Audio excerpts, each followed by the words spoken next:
Olá pessoal, tudo bem com vocês? Então, bem-vindos à nossa aula 6, do nosso curso de Engenharia de Software, no qual a gente vai falar hoje sobre o Refactoring. Tá?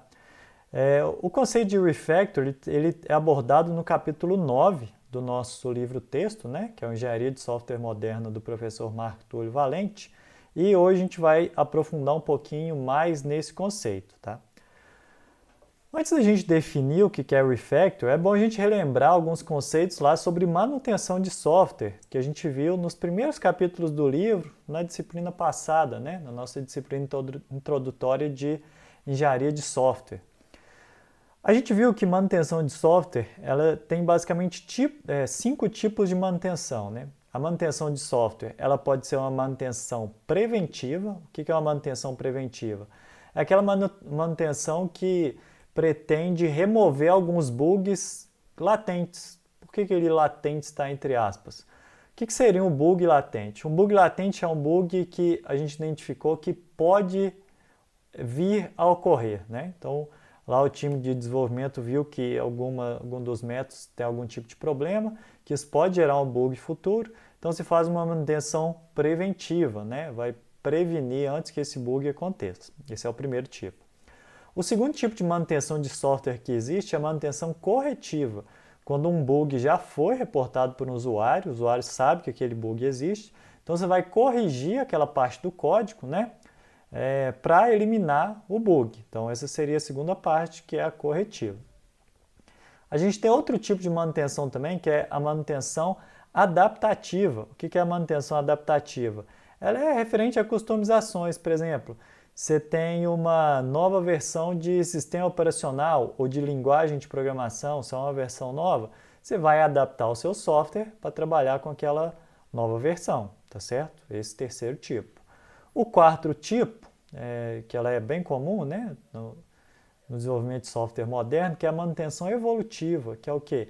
Acrescentar novas funcionalidades ao seu software. Então isso a gente chama de manutenção evolutiva, que é o quarto tipo de manutenção.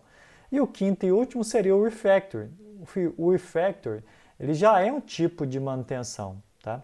E o que caracteriza o refactoring? São melhorias no código ou no design sem que você altere o objetivo final do código. Ou seja, você vai melhorar internamente a qualidade do software sem acrescentar novas funcionalidades ou alterar o comportamento já existente.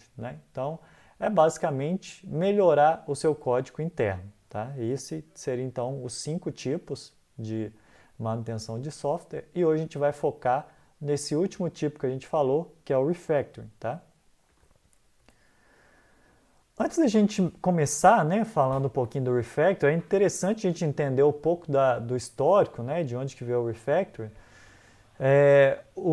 A gente tem algumas leis, que são chamadas leis de Le Mans. O que são essas leis de Le Mans? Esse senhor aqui, o Meyer Le Mans, ele era um funcionário da IBM que trabalhava com desenvolvimento de software na década de 70 e 80, tá?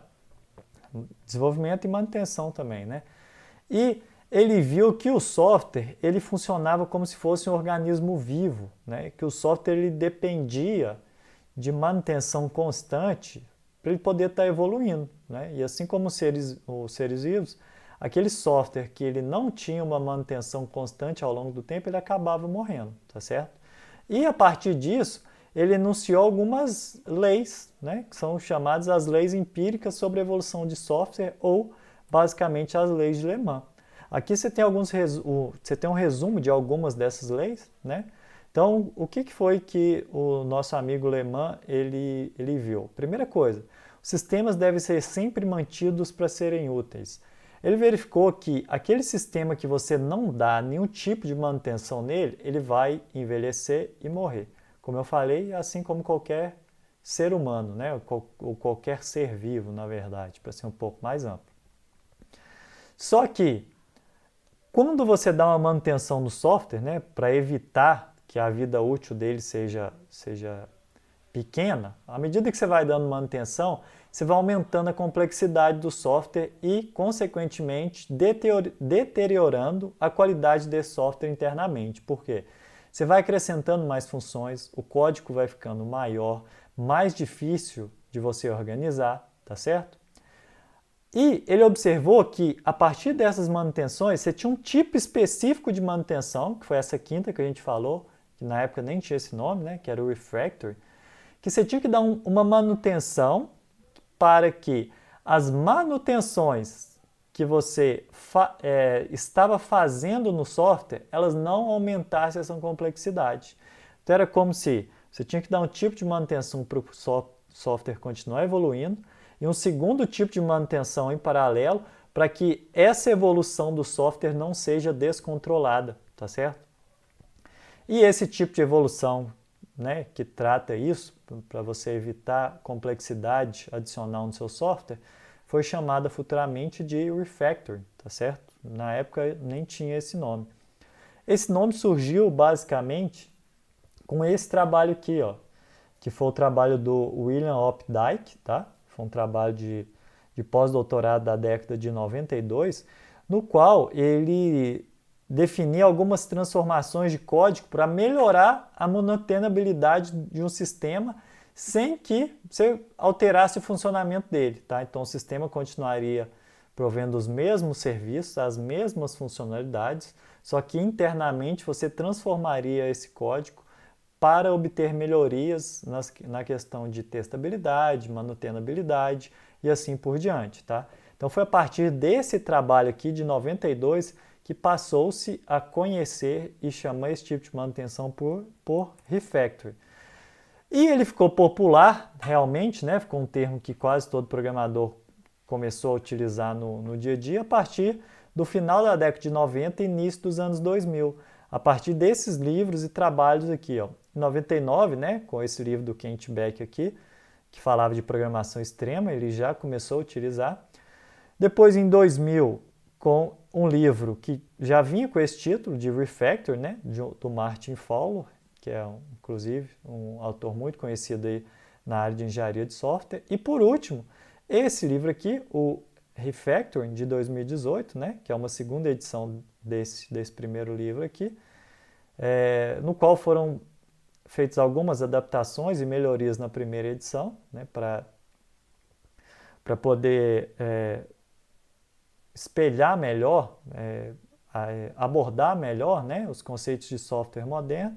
A partir desses trabalhos aqui, então, principalmente desses dois, que o conceito de refactoring ele ficou conhecido, tá, e popular no meio de programação. Vocês vão ver que o vocabulário, se a gente tentar traduzir refactoring, é algo do tipo refatoração, mas o termo em inglês ele é tão comum nesse caso, refactoring, que durante todo o vídeo aqui eu vou usar esse nome, tá? Refactoring. A não ser que a gente esteja falando no verbo, por exemplo, é comum a gente falar refatorar, tá? Mas quando a gente está falando no substantivo aqui, o mais comum é a gente utilizar o nome em inglês e vamos falar refactoring mesmo, tá certo? Muito bem. E para fechar essa primeira parte, né, essa introdução ao refactoring, tem uma frase do Kent Beck que ele fala o seguinte, que eu não sou um excelente programador, mas um bom programador com excelentes hábitos. O que ele quer dizer com isso? O objetivo do refactoring é basicamente preservar a saúde do sistema.